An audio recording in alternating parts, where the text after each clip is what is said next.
And with Tuesday being the first day to file for the August primaries, state candidates for office also in line at the Secretary of State's office when the doors opened there yesterday at 8 a.m.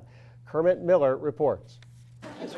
Only people who file on the first day get to draw numbers from a fish tank for ballot position.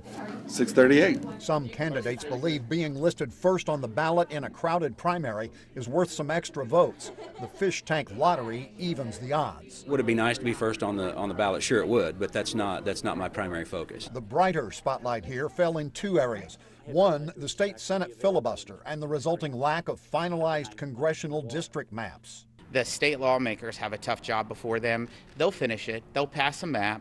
They're going to work through it, and they're going to put together districts that represent Missouri well. There are parts of 4 counties that are in my current House district. You know, if I had to move to one of the other counties, depending on how the lines are, I would do that. In Missouri, that's not required of the people who serve in Congress.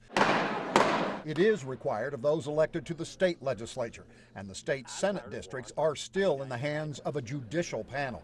But the residency requirements are different when the maps are redrawn, so it shouldn't be a problem for anyone. The other spotlight here is on the Republicans running to replace Roy Blunt in the U.S. Senate. Almost all salivate at the idea of an endorsement by Donald Trump.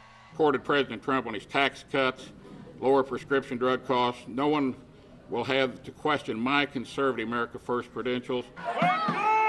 At least one has a campaign born of notoriety. Einstein's definition of insanity is doing the same thing over and over and over again and expecting a different result. So if you like the status quo. Mark McCloskey's tabloid profile is eclipsed by that of former Governor Eric Greitens, driven from office by a sex and intimidation scandal, which ultimately never got prosecuted. You've seen how now they've been charged with 7 felonies for creating a false case against us. We've been tested. I'm a fighter.